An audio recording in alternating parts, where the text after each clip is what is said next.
दर्शक बंधु आज हेउछि डिसेम्बर मास 2 तारिख मंगलवार। आज दिन जाकर गुरुत्वपूर्ण खबर उपरे आसंतु नजर पकेवा।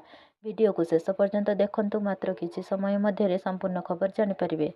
ता पूर्वरु चैनल ले नुआ थिले चैनल को सब्सक्राइब करि पाखरे आସୁଥିବା बेल आइकन को ऑन करि रखंतु। एमिति प्रतिदिन नुआ लेटेस्ट न्यूज सर्वप्रथमे देखिबा पई आसंतु संपूर्ण खबर उपरे नजर पकेवा। प्रथमे सिम सह लिंक हेबो व्हाट्सएप। प्रति 6 घंटे वेब सेवा आपे लॉग आउट हेबो। साइबर ठकेईर मुकाबिला करिबा लक्ष्य नै केंद्र सरकार मेसेजिंग आप गुड़िकु सिम बाइडिंग करबाकू कहिसंती। एहार अर्थ हेउछि जेउ डिवाइस रे सिम थिबो केवल सेथिरे एही आप गुड़िक काम करिबो। एथि सहित वेब आधारित सेवा को प्रति 6 घंटे आपे लॉग आउट करिबा पई व्यवस्था करिबाकू कंपनी गुड़िकु कुआ जायछि। टेलीकॉम विभाग जारी करिथिबा एही निर्देश व्हाट्सएप, टेलीग्राम, सिग्नल, ऑटोई, स्नैपचैट, शेयरचैट आदि को प्रभावित करिबो। पंजीकरण समय रे जेउ सिम व्यवहार करा जायथिला ताहा लगातार भावे सिम सह लिंक होई रहिबाकू कंपनी गुड़िक निश्चित करिबे। डिवाइस रे सिम न थिले सेवा आपे बंद होई जिवो। केतक मेसेजिंग संस्था ग्राहकों मोबाइल नंबर परिचय भावे व्यवहार करुछथि। परवर्ती खबर भुवनेश्वर घर बिक्री 26% ह्रास। नूतन प्रकल्प 88% कमिला। 3 मासरे घर बिक्री रे 26% ह्रास होईछि। देशर जेउ 15टी बड़ द्वितीय श्रेणीर सहर रहिछि सेति मध्यरे भुवनेश्वर बिक्री सर्वाधिक कमिथिबा प्रॉप इक्विटी नामक एक संस्थार रिपोर्ट जणा पड़िछि। भुवनेश्वर रे केवल घर बिक्री कमी नाही बरम नूतन प्रकल्प उन्मोचन मध्य 88% ह्रास पाइछि। एही बजार गुड़िकरे तृतीय त्रैमासिकरे 39,201 टी घर बिक्री होइथिबा जहा पूर्व वर्षरु सेही समय बिक्री तुलना रे 4% कम। 2025 जुलाई रु सेप्टेम्बर भितरे नुआ घर जगाण 10% ह्रास सह 28,721 यूनिट को खसी जाइछि। घर बिक्री ओ नूतन प्रकल्प उन्मोचन क्षेत्र रे गुजरात रो अहमदाबाद सबुठु आगरे रहिछि। 8टी सहर रे नूतन उन्मोचन कमिछि। परवर्ती खबर श्रीलंका मागिला साहाय्य राताराती पहुंचिले भारत टीम। भारत लॉन्च कला ऑपरेशन सागर। श्रीलंका रे पहुंचिला भारतीय टीम। घूर्णिझड़ दितवा श्रीलंका रे व्यापक क्षयक्षति घटाइछि। भारतीय वायुसेना ऑपरेशन सागर बंधु अधीन रे श्रीलंका को मानवीय सहायता जोगाई देउछे।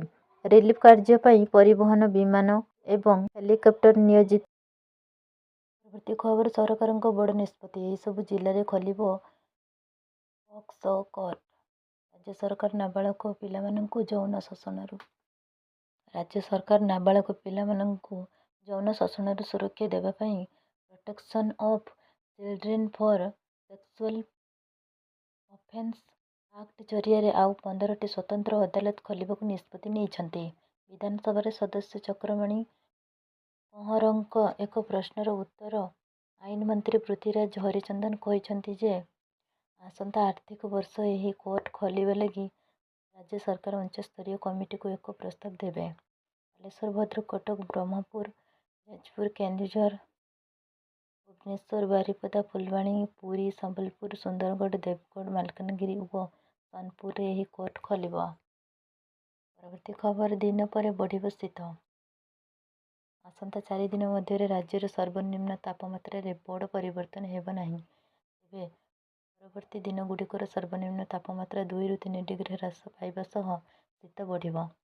सुंदरगढ़, कलाहांडी और कोरापुट जिल्ला रे केतक स्थान रे घन कुहुड़ी होई पारे। एथिसह कोरापुट और मालकानगिरी जिल्ला रे हालुका वर्षा हेबा नै आंचलिक पाणीपाग विज्ञान केंद्र पक्षरु पूर्वानुमान करा जायछि। परवर्ती खबर बंद होई जिवो आबुधाबी को सीधा विमान।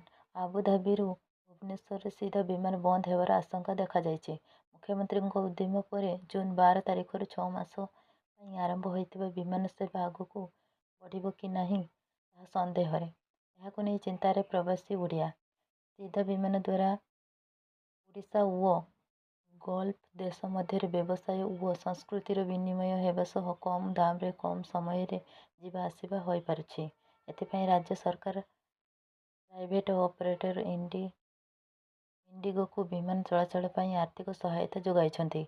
सरकार एही सहायता जारी रखी सीधा विमान चलाइबाकू केंद्र मंत्री सह मंत्री को अनुरोध करिछन्ति। परवर्ती खबर पंचायत राज विभाग निर्देश। बासहीन को घर पई तुरंत जमी दियो। बासहीन को घर मिलिबो एहाकू सरकार प्राथमिकता देउछन्ति। किंतु अनेक स्थान रे बासहीन माने କେଉଁଠି ଘର କରିବେ ସେଥିଲାଗି ଜମି ଚିହ୍ନଟ କରି ଦିଆଯାଇନି। ଏଥିପାଇଁ ଜିଲ୍ଲାପାଳ, ଜିଲ୍ଲା ପରିଷଦର ନିର୍ବାହୀ ଅଧିକାରୀମାନେ ବିଡିଓ, ତହସିଲଦାରମାନଙ୍କ ସହ ପ୍ରତି ମାସର ପ୍ରଥମ ଶନିବାର ବୈଠକ କରି ସମସ୍ୟାର ସମାଧାନ କରନ୍ତୁ। ପ୍ରକ୍ରିୟା ଶେଷ କରିବାକୁ ପଞ୍ଚାୟତ ରାଜ ଓ ପାନୀୟ ଜଳ ବିଭାଗ ପକ୍ଷରୁ ସମସ୍ତ ଜିଲ୍ଲାପାଳ ଓ ଜିଲ୍ଲା ପରିଷଦର ନିର୍ବାହୀ ଅଧିକାରୀମାନଙ୍କୁ ନିର୍ଦ୍ଦେଶ ଦିଆଯାଇଛି। ପଞ୍ଚାୟତ ରାଜ ବିଭାଗ ପକ୍ଷରୁ କୁହାଯାଇଛି ଯେ ବିଭିନ୍ନ ଜିଲ୍ଲାରୁ ଆସିଥିବା ତଥ୍ୟ ଅନୁଯାୟୀ ପ୍ରଧାନମନ୍ତ୍ରୀ ଆବାସ ଯୋଜନା ଗ୍ରାମୀଣରେ 871 ଜଣ ଏବଂ ପିଏମ୍ ଯୋଜନାରେ 50 ଜଣ ହିତାଧିକାରୀ କେଉଁଠୁ ଘର କରିବେ ସେ ନେଇ ସେମାନଙ୍କୁ ଜମି ଚିହ୍ନଟ କରି ଦିଆଯାଇନି। ସୂଚନାଯୋଗ୍ୟ, ପ୍ରଧାନମନ୍ତ୍ରୀ ଆବାସ ଯୋଜନା ଗ୍ରାମୀଣରେ କେନ୍ଦ୍ରାପଡ଼ା ଜିଲ୍ଲାରେ ସର୍ବାଧିକ 271 ଜଣ ଭୂମିହୀନଙ୍କୁ ଘର କରିବାକୁ ଜମି ଚିହ୍ନଟ କରି ଦିଆଯାଇଛି। ପରବର୍ତ୍ତୀ ଖବର, 10 ଜଣ ମହିଳା ଏକାଠି ହେଲେ, ସୁଭଦ୍ରା ଟଙ୍କାରେ ବ୍ୟବସାୟ କଲେ। 10 ଜଣ ମହିଳା ଘର କାମ ପରେ ବଳକା ସମୟକୁ ଉପଯୋଗ କରି ମିଳିମିଶି ଏସବୁ ସାମଗ୍ରୀ ତିଆରି କରୁଛନ୍ତି। ସାମଗ୍ରୀ ପ୍ରସ୍ତୁତି ପାଇଁ କଞ୍ଚାମାଲ କଟକ ଓ ଭୁବନେଶ୍ୱରରୁ ଆଣୁଛନ୍ତି। ପନେଇ ଗୋସ୍ୱାମୀର ସଦସ୍ୟମାନେ ଉତ୍ପାଦିତ ସାମଗ୍ରୀକୁ ବିକ୍ରି କରିବା ପାଇଁ ବିଭିନ୍ନ ମେଳା ମହୋତ୍ସବରେ ଷ୍ଟଲ୍ ପକାଉଛନ୍ତି। ଏପରିକି ବ୍ୟବସାୟୀମାନେ ଗୋଷ୍ଠୀ ସଦସ୍ୟଙ୍କ ନିକଟକୁ ଯାଇ ଉତ୍ପାଦିତ ସାମଗ୍ରୀ ସବୁ ବିକ୍ରି ପାଇଁ ନେଉଛନ୍ତି। ଗୋଟିଏ ଲିଟର ଫିନାଇନ୍କୁ 30 ଟଙ୍କା, ବିରି ବଡ଼ି କେଜି 200 ଟଙ୍କା, କର୍ପୂର 10 ଟଙ୍କା ଓ 30 ଟଙ୍କା ଦାମର ଛୋଟ ପ୍ୟାକେଟ୍ ବଳିତା 20 ଟିକିଆ ପ୍ୟାକେଟ୍କୁ 80 ଟଙ୍କା ଦାମରେ ବିକ୍ରି କରନ୍ତି ମହିଳା। ସେହିପରି ଗୋଷ୍ଠୀର ସଦସ୍ୟମାନେ କପଡ଼ା ସିଲେଇ କରି ମଧ୍ୟ ବିକ୍ରି କରୁଛନ୍ତି।